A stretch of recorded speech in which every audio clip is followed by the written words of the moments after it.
Pick करते हैं विषय और पैनल आपके स्क्रीन पे है। पैनल आपके स्क्रीन पे टेक्निकल और फंडामेंटल व्यू से सुसज्जित।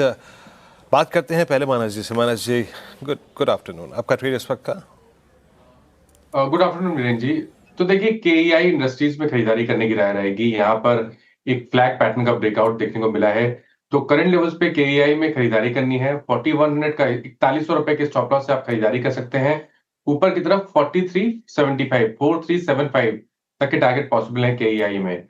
ऑप्शन ट्रेड लेना चाहे तो 4200 का कॉल ऑप्शन ले सकते हैं। 100 रुपए के आसपास ट्रेड हो रहा है। इसमें आपको 64 रुपीज के स्टॉप लॉस से खरीदारी करनी है और 175 के टारगेट सेट करने हैं। ओके, केईआई इंडस्ट्रीज अभी जिक्र भी हो रहा था। यहाँ पे खरीदारी की राय मानस जी की तरफ से। रचना जी, गुड आफ्टरनून। बताइए आपकी पिक क्या होगी? जी गुड आफ्टरनून। और मेरी पिक में रहेगा सुप्रीम इंडस्ट्रीज, जिसमें आज ऑलरेडी मूवमेंट है। 4616 के ऊपर बैठा हुआ है ये फ्यूचर्स पे।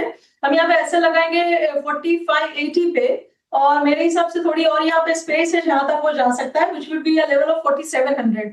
तो 4700 के टारगेट के साथ एंड 4580 के एसएल के साथ इसको लॉन्ग करेंगे सुप्रीम इंडस्ट्रीज। ओके, सुप्रीम अभी जो मैं दो स्टॉक्स का जिक्र करता था अपनी स्कैनिंग में, श्रेया, के इंडस्ट्रीज और सुप्रीम इंडस्ट्रीज दोनों कॉल में आ गए। यकीन मानिए ओवर हीटेड कमोडिटी थे दोनों के दोनों stocks. Options, futures, technical setup पे शानदार यहाँ पे दोनों ही स्टॉक्स डी हाई पर आके ट्रेड करते हुए। और दोनों का जरा एक बार व्यूअर्स के लिए थोड़ा सा उनको फैसिलिटेट करने के लिए जरा ओआई भी रख दीजिएगा। Kavita ji, good afternoon. आपका ट्रेड इस वक्त का? वीरेंद्र जी, पॉलीकैब में भी अच्छे मूव बनते हुए दिख रहे हैं और 7350 के लेवल के आसपास एज ऑफ नाउ ट्रेड करता हुआ दिख रहा है। 7450 7500 के प्राइस मूव के लिए पॉलीकैब पर आप एक बाय ट्रेड इनिशिएट कर सकते हैं। स्टॉप लॉस मेंटेन करना चाहिए 7320 का। पॉलीकैब में खरीदारी की राय। पिछले 2 दिन से थोड़ा सा डमाडोल थी स्थिति, लेकिन यहाँ पर आप देखें आज निचले स्रोत से अच्छी रिकवरी। सोमिल जी, गुड आफ्टरनून। बताइए आपके पिक। Good afternoon.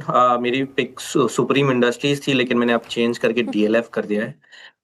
डीएलएफ में एक एंडिंग डायगोनल पैटर्न बना है जो ऊपर की तरफ टूटा है।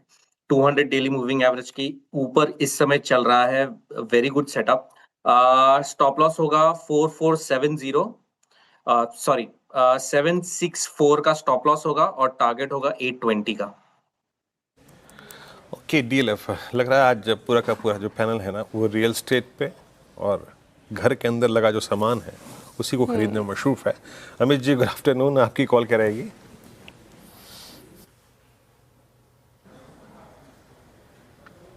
ये भी सही है। अमित जी के पास आवाज ही नहीं जा रही है। स्नेहा जी के पास चलते हैं। स्नेहा जी, गुड आफ्टरनून। आपकी कॉल में सुन पा रहे हैं शायद वो। सुन रहे हैं?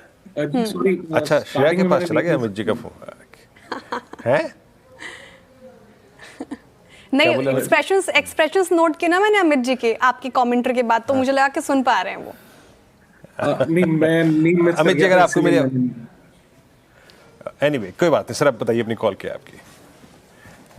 जी, कॉल तो डीएलएफ थी, बट चेंज कर लेता हूँ। मुझे एवेन्यू डीमार्ट काफी अच्छा लग रहा है। डीमार्ट अगर वीरेंद्र जी आप देखें तो 10 और 20 डेमा के और वीकली सपोर्ट से एक रिवर्सल दिखा रहा है। यहाँ पे पुल बैक लगता है कंप्लीट है। लगभग 4690 का प्राइस है, इसे बाय करें। स्टॉप लॉस हमारा रहेगा 4630 का और टारगेट्स रहेंगे 4800 एंड 4850 के। ओके, एवेन्यू सुपरमार्ट्स यहाँ पे खरीदारी कराई अमित जी की तरफ से। डीएलएफ इनकी पिक थी, लेकिन वो सोमिल जी ने चुन लिया। चलिए एक बार रिकैप कर देती हूँ ताकि आप सारे टारगेट और स्टॉप लॉस जॉट डाउन कर पाए। मानस जी ने की या इंडस्ट्रीज चुना, यहाँ पे खरीदारी की राय। 4375 तक के टारगेट देख रहे हैं, वो 4100 का आपको स्टॉप लॉस लगाना है। इसके अलावा 4200 वाला कॉल ऑप्शन भी आप देख सकते हैं। रचना जी ने सुप्रीम इंडस्ट्रीज पे दाव लगाया है, अच्छा लग रहा है उनको वो काउंटर। आपके स्क्रीन पर आएगा टारगेट 4700 के टारगेट, 4580 का स्टॉप लॉस मेंटेन करना है। कविता जी को पॉलीकैब पसंद आ रहा है, डेज हाई पर 2% की तेजी और 7500 तक के टारगेट देख रही हैं वो। 7320 का आपको स्टॉप लॉस मेंटेन करना है। सोमिल जी की पसंद पहली थी सुप्रीम इंडस्ट्रीज, वो पिक हो गया तो डीएलएफ चुना उन्होंने। उसके अलावा अमित जी का एवेन्यू सुपरमार्ट 4850 तक के टारगेट, 4630 का आपको स्टॉप लॉस लगाना है। चलिए अब स्नेहा जी के पास चलते हैं। स्नेहा जी हमारे साथ कार्यक्रम में जुड़ रही हैं। गुड आफ्टरनून स्नेहा जी। फंडामेंटल आइडिया क्या होगा आपका? मार्केट तो इन स्तरों पे अच्छा लग रहा है, कौन से स्टॉक्स आपको अच्छे लग रहे हैं? Good afternoon. तो मेरी फंडामेंटल पिक है क्यूमिंस इंडिया। क्यूमिंस इंडिया की बात करें तो एक broad based revival power gen segment में देखने को मिल रहा है। In fact manufacturing, real estate, health care, hospitality और डेटा सेंटर से डिमांड काफी सर्ज हो गए, जो कि प्री एमिशन लेवल्स पे डिमांड वापस से रिवाइव हो गया है। प्लस जो हाई केवी नोड्स है वहां पे भी काफी स्ट्रॉन्ग पोजिशनिंग और जो नेटवर्क है, तो मार्केट शेयर गेन भी कर रही है कंपनी। एंड इनके जो इंडस्ट्रियल सेगमेंट और डिस्ट्रीब्यूशन सेगमेंट है वहां पे भी न्यू प्रोडक्ट्स के थ्रू काफी स्ट्रॉन्ग मार्केट शेयर गेन कर रही है। एंड एक्सपोर्ट मार्केट में through data centre requirement demand काफी स्ट्रॉन्ग है। तो ओवरऑल प्री एमिशन लेवल्स पे डिमांड पहुंच गया है एंड ये सस्टेन करेगा for next few years, given जो न्यू सेगमेंट्स है वहां से जो डिमांड आ रही है काफी स्ट्रॉन्ग और सस्टेनेबल है। तो आगे जाके हम 20% plus kind of earnings CAGR देख रहे हैं एटलीस्ट फॉर नेक्स्ट 3 इयर्स। तो क्यूमिंस इंडिया कंसिडर कर सकते हैं with target price of 4500। Okay, comments India 4093 पे आपका बाय कॉल है। मीनवाइल एक बार जरा आप लेके आइएगा हाउसिंग इंडेक्स, निफ्टी हाउसिंग, जरा एक बार देखते हैं इसको और ये क्या कर रहा है। ये है 11612 पे। Yes, Nifty housing is trading at 11611, यानी 26 दिसंबर 2024 के बाद ये अब तक की हाईएस्ट ट्रैजेक्टरी है। मैं आपको इनफैक्ट कुछ देर में ना इसके इंग्रेडिएंट्स जो हैं, इनके जो पार्ट्स हैं, उसका उल्लेख करके बता रहा हूँ। और देखिए स्क्रीन पे सिर्फ वही तेज़ी है। सुप्रीम को देखिए, केआई इंडस्ट्रीज़ को देखिए आप, स्ट्रॉन्ग मूव यहाँ पे। अच्छा, एक बार लेके आइए जरा, चलते हैं एचएफसीज़ की तरफ। क्या वहाँ भी ये रुख है? LIC हाउसिंग फाइनेंस ये क्या कर रहा है जनाब? इट्स 570। क्या उतना शार्प है ये? कह सकते हैं आप ना? नहीं, सुबह कन्विक्शन था लेकिन नहीं, अभी नहीं। अब मैं विषय को थोड़ा छोड़ता हूँ, इससे मोड़ता हूँ ऑटो की तरफ। एक बार लेके आइए स्क्रीन पे आप मारुति। अब मारुति थोड़ा सा एक मूव दे रहा है। It's 15431। Yes, heading towards all time high, अपने करियर के शिखर पे जा रहा है।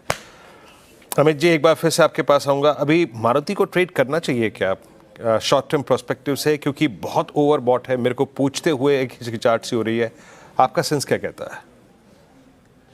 वीरेन जी, यहाँ पे कोई साइन ऑफ वीकनेस तो नहीं है। स्टॉक कंटिन्यूसली 10 डमा के ऊपर ट्रेड कर रहा है, बट जैसे कि आपने कहा एक्सटेंडेड जरूर है और एक काफी अच्छी यहाँ पे रैली आ चुकी हुई है ऑलरेडी। तो थोड़ा सा डिप का इंतजार करेंगे, लेकिन अगर किसी की पोजीशन ऑलरेडी है तो पोजीशन को बरकरार रखे। स्टॉप लॉस यहाँ पे हमारा लगभग रहेगा 15,300 रुपीज का। ओके, बाय ऑन डिप्स की रणनीति मारुति सुजुकी में अपनानी है। काफ़ी चल चुका है स्टॉक डेज हाई पर करीब 1.5% की तेज़ी के साथ कर रहा है कारोबार। इनफैक्ट मैं कुछ और स्टॉक्स देख रही थी जो डे हाई पर फिलहाल दिख रहे हैं। टाइटन एक बार रखिएगा स्क्रीन पर, लगभग 1% की तेज़ी के साथ डेज हाई पर टाइटन आपको कारोबार करता हुआ नजर आएगा। 3565 के लेवल पर निचले स्रोत से अच्छी रिकवरी इस पर्टिकुलर काउंटर में हमें देखने को मिल रही है। और जिस तरह से सोने के दाम बढ़ रहे हैं, टाइटन इस बीच कैसा है? एक बार स्नेहा जी, टाइटन कैसा लगता है आपको ये पर्टिकुलर काउंटर और ये गोल्ड जिस तरीके से पूरे स्पेस में हमें तेजी देखने को मिल रही है, इसको लेकर टाइटन में कोई कंसर्न्स हैं क्या? लंबी अवधि के लिए स्टॉक कैसा लग रहा है? देखिए, टाइटन में एक्चुअली बिकॉज गोल्ड प्राइसेस बढ़ रहे हैं तो डिमांड सॉफ्ट है, जो ओवरऑल फुटफॉल्स है उसमें सॉफ्टनेस दिखाई दे रही है। बट कहीं ना कहीं because of higher gold prices वो कंपेंसेट हो जा रही है। तो वैल्यू लेवल पे अगर आप देखेंगे तो टाइटन की जो ओवरऑल रेवेन्यू है उसके लिए हमें वो स्टेबल दिखाई दे रही है, बट डिमांड में डेफिनेटली वीकनेस है। And with rising gold prices ये थोड़ी वीकनेस कंटिन्यू करेगी। बट आगे अभी Q3 में बिकॉज मैरिज सीजन स्टार्ट हो जाएंगे तो थोड़ी सी डिमांड में एक रिवाइवल हम देख सकते हैं। सो ओवरऑल डिमांड जो नेक्स्ट अगर आप फ्यू क्वार्टर्स की बात करें तो डिमांड में सॉफ्टनेस है। इन पॉकेट्स वेडिंग सीजन में डिमांड हल्की फुल्की रिवाइव होगी। तो आप काफी स्ट्रॉन्ग मूवमेंट टाइटन में नहीं एक्सपेक्ट कर सकते, रेंज बाउंड मूवमेंट ही एक्सपेक्ट कर सकते हैं।